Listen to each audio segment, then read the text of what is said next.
Physique de 5e secondaire, la page 257, le numéro 3.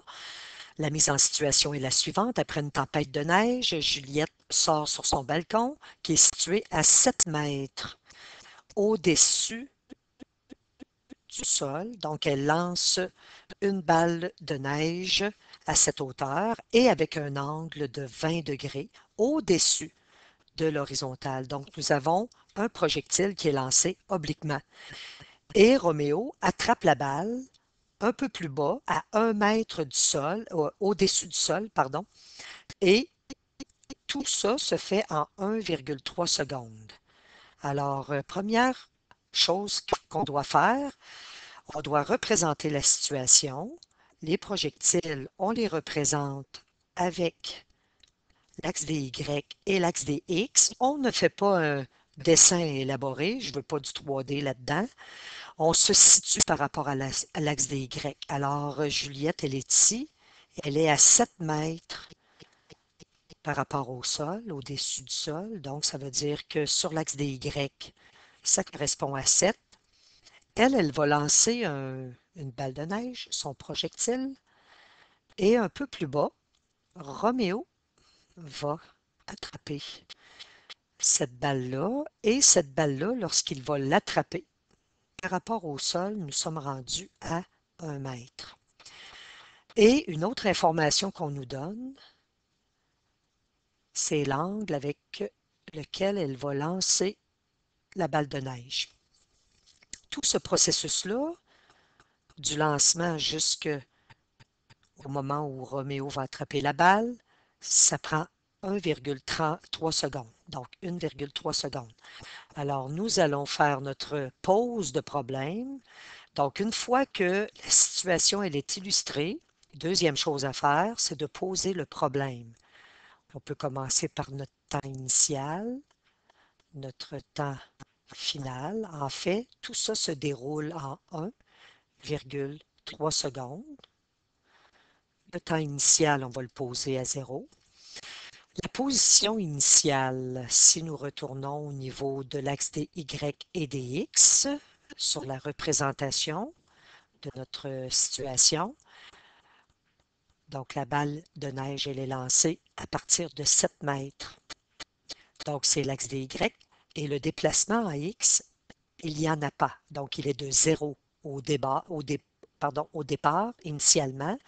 Donc, nous avons un XI qui est égal à 0 mètres. Il n'y a pas de déplacement par rapport à X. Pour le X final, c'est un inconnu. Le Y initial, eh bien, c'est lancé, ce projectile-là, d'une hauteur, et on est par rapport à Y, d'une hauteur initiale de 7 mètres. Alors, nous allons écrire le 7 mètres et par la suite, dans le temps, on l'arrête et le projectile va être capté, on l'a illustré, à 1 mètre par rapport au sol. Donc, sur l'axe des Y, ça correspond à un Y final qui est de 1 mètre. Donc, 1 mètre.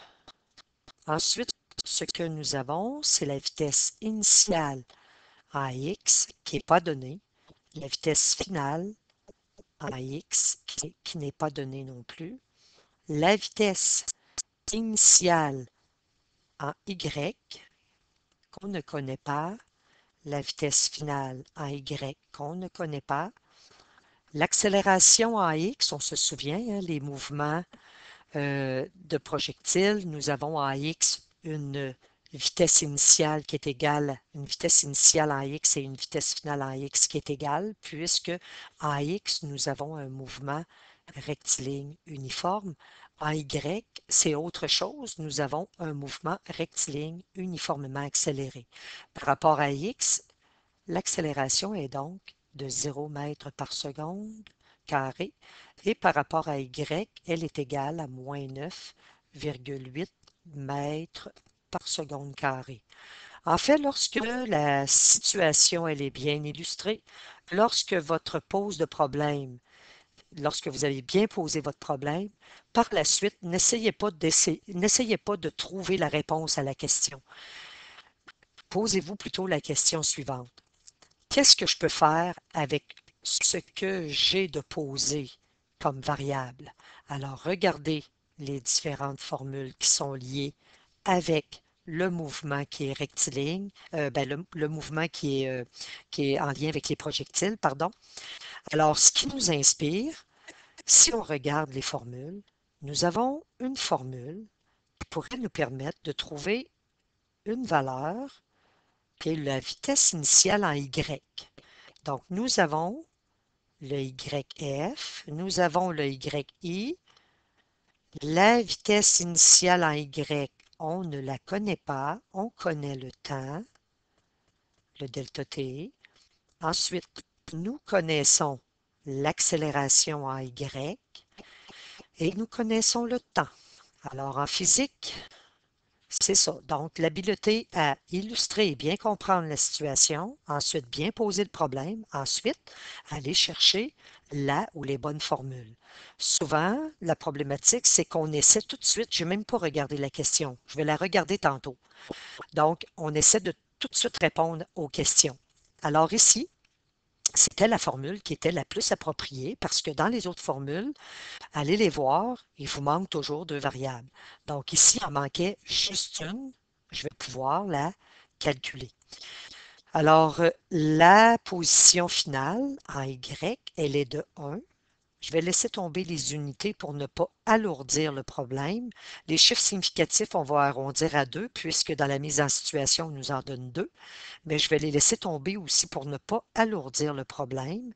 La vitesse initiale en Y, on ne la connaît pas. Par contre, nous connaissons le temps, nous connaissons l'accélération qui est de moins 9,8 et nous connaissons le temps qui est au carré. Et donc, nous allons pouvoir isoler le VIY. Alors, vous avez 1 moins 7, je vais y aller tranquillement. En fait, je vais rendre ça plus élégant ici. Je vais mettre le 1,3 devant ma variable. C'est juste plus élégant. Plus, toute cette parenthèse nous donne moins 8,281. Alors, nous allons envoyer le moins 8,281. En fait, on ne l'envoie pas, on va le faire disparaître. Donc, on va faire plus 8,281 des deux côtés. Et si ça nous donne moins 6, on envoie le plus 8,281. Le tout est égal à 1,3 VIY.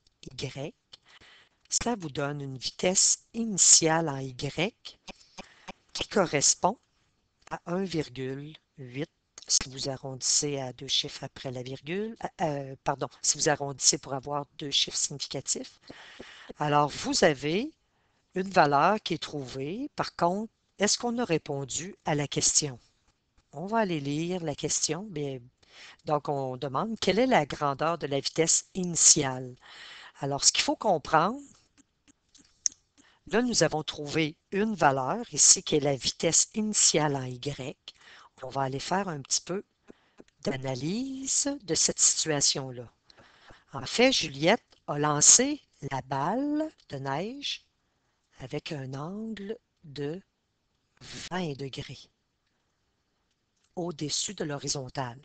Alors, ce que nous cherchons en A, c'est la vitesse initiale. Ce n'est pas la vitesse initiale en X, ce n'est pas la vitesse initiale en Y, c'est la vitesse initiale. C'est un vecteur. Ce vecteur-là a une composante en X et une en Y. Alors, ce que nous venons de calculer, en fait, c'est la composante en initiale en Y. Alors, toujours d'associer avec un vecteur initial, un vecteur vitesse initiale, on a toujours d'associer une vitesse initiale en Y, on vient de la calculer qui est de 1,8 mètres par seconde, et nous avons aussi une vitesse qui est initiale, mais en X, parce qu'on sait que le mouvement d'un projectile, le projectile se déplace à l'horizontale, mais en même temps, il se déplace à la verticale aussi.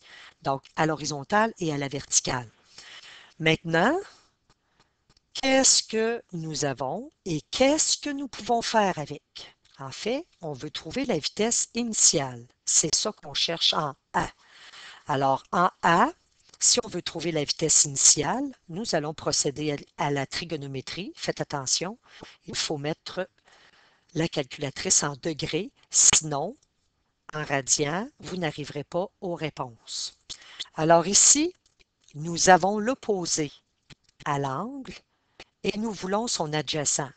Alors, ça inspire un sinus. Donc, le sinus de 20 degrés qui est égal à l'opposé qui est le 1,8 divisé par l'hypoténuse qui est notre inconnu, la vitesse initiale. Alors, si on isole la vitesse initiale, ça nous donne 1,8 divisé par le sinus de 20 degrés et vous aurez une vitesse initiale qui va être égale, donc ça c'était pour le A, à 5,3 mètres par seconde. Alors ça, on n'a pas d'endroit pour aller mettre ça dans le tableau.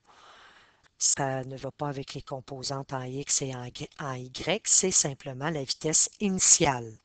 Maintenant, le B. Le B, on nous demande, on va aller voir notre présentation, on va aller voir la question avant. À quelle distance du balcon Roméo se trouve-t-il dans le sens horizontal? Alors, lui attrape la balle. On va retourner voir notre situation ici. Lui, il attrape la balle et on nous demande à quelle distance horizontale c'est par rapport à X. Donc, nous cherchons un X final. C'est ce qu'on cherche. Alors, le X initial, la balle avait été lancée avec un X initial qui était correspondant à 0 mètres. On veut connaître à combien, ici, la distance, on néglige la, la, la grandeur du balcon, là, on la néglige. Alors, c'est vraiment le X final, c'est par rapport à l'axe des X que nous cherchons. Encore là, n'essayez pas en un clic de trouver la réponse. Regardez ce que vous avez maintenant dans votre tableau et qu'est-ce que vous êtes capable dans votre pose de problème et dites-vous qu'est-ce que je suis capable de faire avec ça. Mais en fait, regardons ce que nous avons fait en A. On a montré ici le triangle. On avait la vitesse initiale en Y qu'on a pu calculer avec la formule. Mais on pourrait aussi calculer la vitesse initiale en X. C'est ce que je vais aller faire. Donc, je vais refaire mon petit dessin ici. La vitesse initiale en X, donc ça c'est la vitesse initiale. Nous avons calculé la vitesse initiale en Y qui était égale à 1,8 mètres par seconde. Alors, notre vecteur vitesse initiale se décompose en deux vecteurs, une composante en X et une composante en Y. Alors ici, on vient de calculer 5,3 mètres par seconde en A. Alors, nous allons calculer, nous avons notre angle ici, toujours la calculatrice en degrés. Nous allons calculer cette fois-ci le cosinus de 20. J'aurais pu, ouais, on va prendre le cosinus parce que je veux en fait l'adjacent à l'angle. J'aurais pu aussi utiliser une tangente parce que nous avons l'opposé à l'angle et nous voulons connaître l'adjacent, mais on peut y aller avec le cosinus sans problème. Donc, le cosinus de 20 qui correspond au côté adjacent divisé par l'hypoténuse. Alors, nous pouvons isoler, on va substituer, donc le cosinus de 20, je l'avais substitué, mais je n'avais pas substitué ma vitesse initiale de 5,3. Nous avons une vitesse initiale en X à isoler. Ça va nous donner une vitesse initiale en X qui est égale à 5,3 fois le cosinus de 20 degrés. Alors, ça nous donne une vitesse initiale en X qui correspond à, on pourrait arrondir, donc à 5 mètres. On pourrait garder deux chiffres significatifs par seconde. Donc, nous avons trouvé une information. Est-ce que ça va nous permettre de calculer le X final? Vous pouvez ramener donc la vitesse initiale en X dans votre pose de problème. Donc, la vitesse initiale en x, nous la connaissons maintenant, elle est de 5 mètres par seconde. Donc, voyez-vous, le tableau devient de plus en plus complet. Ben, la pose du problème, vous pouvez la faire en tableau, là. Alors là, maintenant, nous allons calculer ce qu'on nous demande. Donc, à quelle distance du balcon? Et c'est une distance horizontale. Donc, c'est le x final que nous voulons trouver. Regardez vos formules et vous allez voir qu'il y en a une qui est inspirante. Nous allons arriver directement à la réponse. Elle nous donne le x final qui est égal au x initial, la position initiale en x, la vitesse initiale en x, fois le temps. Alors, nous substituons. Nous avions 0 mètre. Ici, nous avions calculé 5 mètres par seconde et nous avions 1,3 secondes. Donc, la position finale en X, Roméo pourra capter la balle de neige à environ 6,5 mètres à l'horizontale. Donc, au niveau de l'horizontale, si on va représenter ça sur notre situation ici, ça veut dire que nous allons avoir cet intervalle-là ici, cette distance-là va correspondre à 6,5 mètres. Donc, je le rappelle, faites attention avec la calculatrice pour avoir le mode degré et non radian. Alors, ça termine la question numéro 3 de la page 257. Si vous avez des questions, vous pouvez les poser sur Facebook Patiosciences. Vous pouvez aller voir sur le site patiosciences.com aussi pour des cours de théorie.